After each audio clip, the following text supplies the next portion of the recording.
नमस्कार, आप सभी को बात करते हैं उत्तर प्रदेश, यूपी और देश दुनिया की सारी इंपॉर्टेंट, महत्वपूर्ण और बड़ी खबरें। जी हाँ, ये सारी की सारी खबरें बहुत इंपॉर्टेंट और महत्वपूर्ण इसलिए है क्योंकि देश दुनिया के साथ साथ आपके उत्तर प्रदेश के आसपास की हर एक खबर को चुन कर लाए हूँ, जो हर नागरिक, हर किसान को देखना जरूरी है। जी हाँ, इसी के बाद बात करते हैं सबसे पहली बड़ी खबर से, लेकिन उससे पहले जान लें सारी खबरों को, उससे निवेदन इस वीडियो को लाइक कर दीजिए।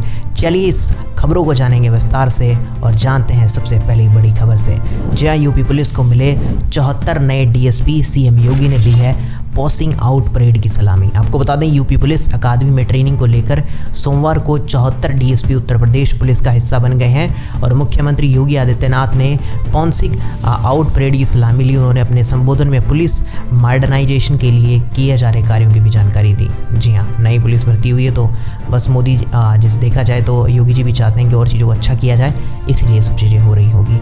चलिए इसी के बाद अब बात करते हैं अगली बड़ी महत्वपूर्ण खबर। जी हाँ, अगली खबर निकल कर आ रही है दिल्ली के स्वास्थ्य विभाग में सब ठीक नहीं है, हाईकोर्ट सख्त, एम्स निदेशक को दी बड़ी जानकारी। आपको बता दें, हाईकोर्ट ने दिल्ली के स्वास्थ्य विभाग की जमकर खिंचाई करते हुए कहा कि शहर के स्वास्थ्य विभाग में सब कुछ ठीक नहीं है, काफ़ी खींचतान चल रही। इसके साथ ही अदालत ने एम्स निदेशक को एक बड़ी जिम्मेदारी भी सौंप दी है। जी हाँ, अभी हाल कुछ ऐसे लग रहे हैं ऊटपटांग। जी हाँ, उसी को लेकर खिंचाई की गई है। चलिए इसी के बाद हम जान लेते हैं अगली बड़ी महत्वपूर्ण खबर। जी हाँ, मुख्यमंत्री योगी आज मुरादाबाद में 450 करोड़ की परियोजनाओं का करेंगे लोकार्पण, शिलान्यास।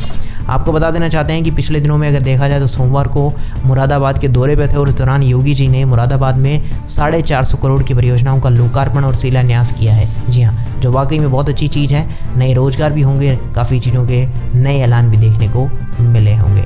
जी हाँ, चलिए इसी के बाद जान लेते हैं अगली बड़ी महत्वपूर्ण खबर। बुलडोजर नीति पर बेनकाब हुई बीजेपी, एससी की टिप्पणी से क्यों गदगद हुए राहुल गांधी, भाजपा पर बोला नया हमला।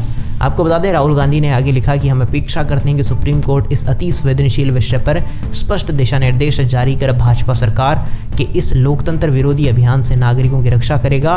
देश बाबा साहब के संविधान से चलेगा, सत्ता की चाबुक से नहीं, ऐसा कुछ उन्होंने कहा। बाकी इसके प्रति आपका कोई अगर विचार या कोई कमेंट हो तो एक बार कमेंट्स में मुझे बता सकते हैं, कुछ अगर कहना चाहते हो या कोई तर्क हो तो। चलिए इसी के साथ मैं बढ़ता हूँ अगली बड़ी खबर। जी हाँ, बिना इंटरनेट के भी कर सकेंगे यूपीआई से पेमेंट, बस रट लें ये सीक्रेट।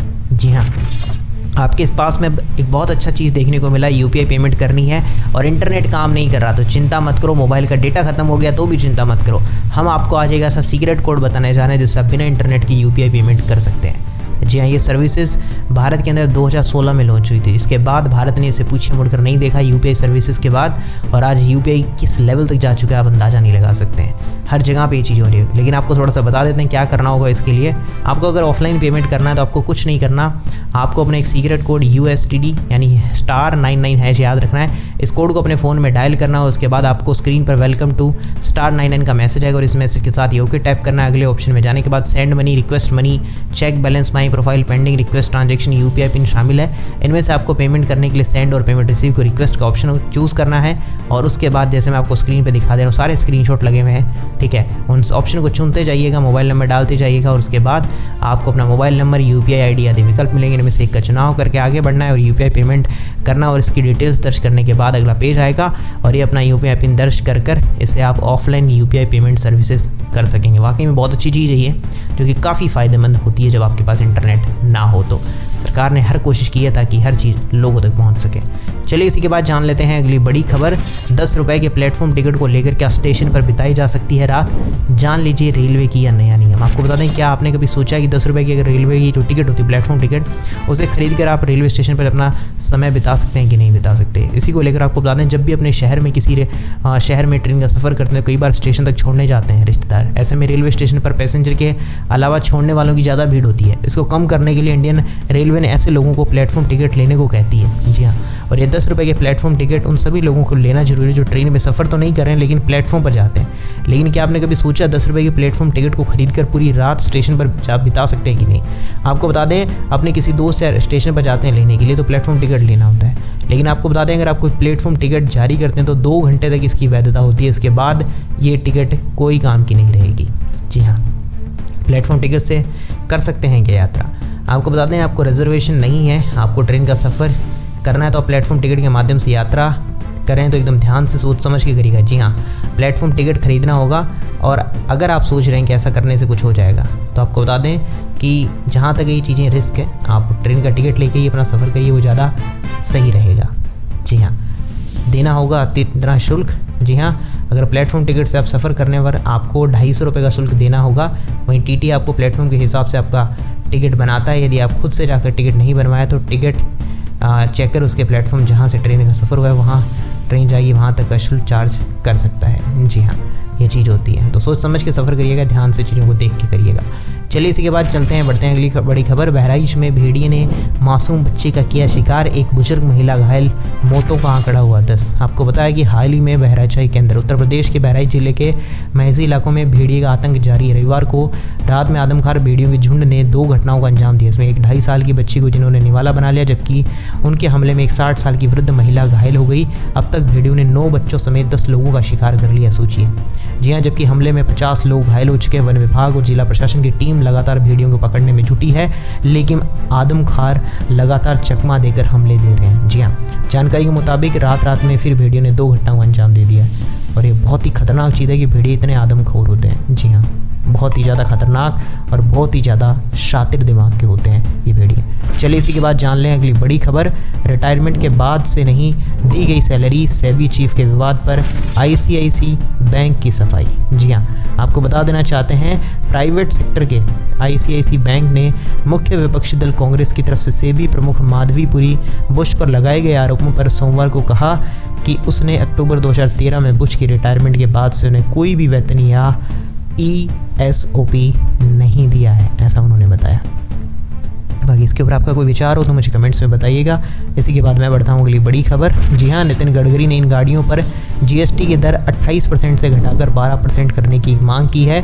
जी हाँ, हो जाएंगी सस्ती। जी हाँ, आपको बता दें, वर्तमान में हाइब्रिड सहित पेट्रोल इंजन वाले वाहनों पर 28% और इलेक्ट्रिक वाहनों पर 5% जीएसटी लगाया जाता है। जी हाँ, लेकिन आपको बता देना चाहते हैं, अभी परिवहन और राज्य मंत्री नितिन गडकरी ने सोमवार को कहा कि राज्य के वित्त मंत्रियों को फ्लैक्स फ्यूल वाहनों पर माल एवं सेवा कर यानी जो जीएसटी को घटाकर 12% करने पर विचार करना चाहिए। और फ्लैक्स फ्यूल वाले वाहन से आशय ऐसी गाड़ियाँ हैं जो एक ईंधन पर चलती हैं। सामान्य तौर पर ये वाहन पेट्रोल के अलावा एथेनॉल या मेथनॉल मिश्रित पेट्रोल पर भी चलते हैं। जी हाँ, इससे इसकी बिक्री भी बढ़ जाएगी। वित्त मंत्री निर्मला सीतारमण से मिला है आश्वासन, और अभी चुकाना होगा 28% जीएसटी। बड़ी संख्या में मिलती है नौकरियाँ। उन्होंने कहा कि यह उद्योग अब तक 4.5 करोड़ नौकरियाँ सृजित कर चुका है। यह वह उद्योग है जो राज्य सरकार और केंद्र सरकार को अधिकतम जीएसटी देता है। जी हाँ, चलिए इसी के बाद जान लेते हैं अगली बड़ी खबर। जी हाँ, आपको बता दें, बीएसएनएल ने बड़ा दाव खेलकर मुकेश अंबानी को किया है चैलेंज। अब सस्ते प्लान में मिलेगा सुपर फास्ट इंटरनेट। आपको बता दें, बीएसएनएल ने हाल ही में अपने किफ़ायती फाइबर ब्रॉडबैंड प्लान्स के साथ उपलब्ध स्पीड लिमिट को अपग्रेड कर दिया। कंपनी ने अपने 250, 299 और 329 के प्लान के लिए स्पीड लिमिट भी बढ़ा दी है, जो वाकई में बहुत अच्छी चीज़ है। स्पीड लिमिट बढ़ेगी तो आपको पता है फ़ायदा होगा और लोग फिर उसी को चूज़ करना शुरू कर देंगे। जी हाँ, अपग्रेड कर दिया और काफ़ी अच्छा फ़ायदा देखने को मिल रहा है, क्योंकि उनके अब हर तरफ 4G के टावर हैं या 5G के लिए भी काम कर रहे हैं बीएसएनएल। तो आने वाले समय में हो सकता है जियो को टक्कर देने के लिए एक बीएसएनएल नया रूप बना सकता है। आपको क्या लगता है, आप कमेंट्स में एक बार बता दीजिए मुझे। चलिए इसी के बाद बढ़ते हैं अगली बड़ी खबर, डिपॉजिट कैश।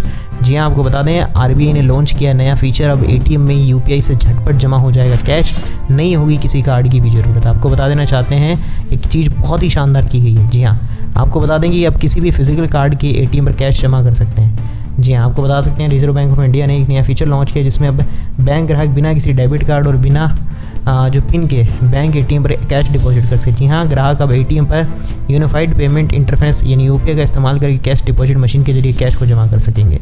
जी हाँ, वाकई में एक सरकार हर दिन नई नई चीज़ों को कर रही है, जो वाकई में बहुत अच्छी चीज़ है। यानी यूपीआई के थ्रू क्या क्या चीज़ें हो सकती है आप अंदाज़ा नहीं लगा सकते अभी। जी हाँ, इसके लिए कुछ नहीं करना होगा। सबसे पहले आपको कैश डिपॉजिट मशीन पर जाना हो, उसमें यूपीआई ट्रांजैक्शन सपोर्ट करना है, यूपीआई कैश डिपॉजिट का ऑप्शन चुनना है, फिर उसमें सीडीएम पर क्यूआर कोड स्कैन करना है और उसके बाद करेंसी नोट का नंबर एंटर करें।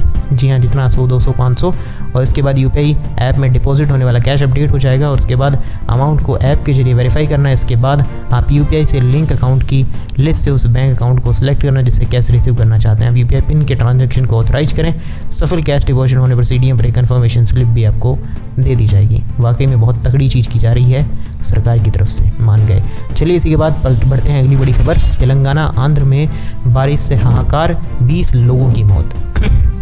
जी हाँ, बाढ़ की चपेट में 14 जिले। पिछले 2 दिनों से आंध्र प्रदेश और तेलंगाना में मूसलाधार बारिश हो रही है। दोनों राज्यों में एनडीआरएफ की टीम की 26 टीमें राहत एवं बचाव के कार्यों में जुटी है, जबकि 14 और टीमें भिजवाई जाएगी। आंध्र प्रदेश में पिछले 2 दिनों में भारी बारिश ने कई स्थानों पर खासकर विजयवाड़ा और उसके आसपास के इलाकों में सामान्य जनजीवन को भी अस्त व्यस्त कर दिया है।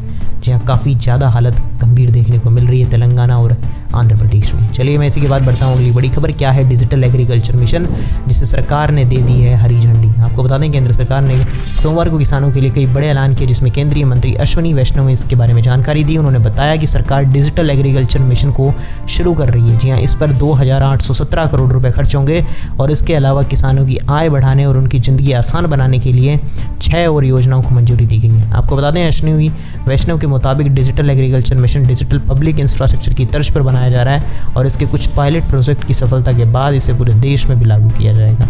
जी हाँ, और इस चीज़ का मिशन का जो माध्यम है किसानों को कृषि से जुड़े विभिन्न सेवाएं जैसे मौसम की भविष्यवाणी, बीज की गुणवत्ता, कीटनाशकों का उपयोग और बाजार की जानकारी ऑनलाइन प्राप्त हो सके, इस चीज़ के लिए किया जा रहा है, जो वाकई में बहुत ही अच्छी चीज़ है।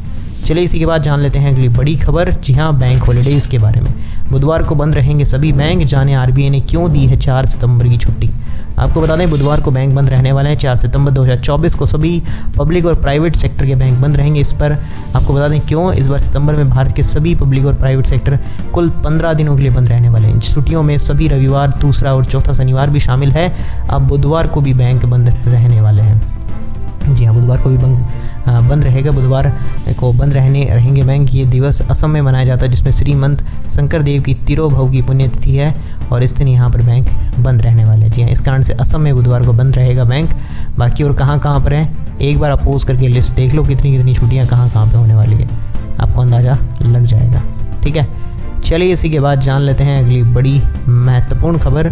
जी हाँ, व्हाट्सएप पर कोई दूसरा तो नहीं पढ़ रहा आपका मैसेज। इस ट्रक के जरिए आप जल्दी से झट से जान जाएंगे। जी हाँ, कई बार होता है कि आप मैसेज कर रहे होते हैं लेकिन आपका मैसेज पता ही नहीं चलता कौन पढ़ता है और उसे कोई सीन कर रहा है, इसका मतलब आपको कोई ना कोई मैसेज पढ़ रहा है। इसको चेक करने का एक बहुत अच्छा ऑप्शन है। आपको बता दें, आपके व्हाट्सएप में जाना है, वहाँ पर आपको एक 3 डॉट का निशान आएगा, उस पर जाकर आप लिंक डिवाइस का ऑप्शन सेलेक्ट करें। वहाँ देखिए कोई डिवाइस लिंक तो नहीं है।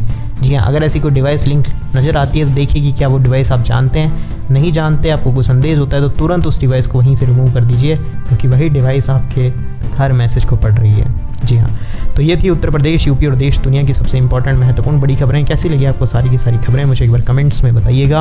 और हाँ, वीडियो अच्छा लगा तो वीडियो को लाइक कर दीजिए। चैनल को सब्सक्राइब नहीं करगा तो सब्सक्राइब करके घंटी के निशान को दबाना मत भूलिएगा।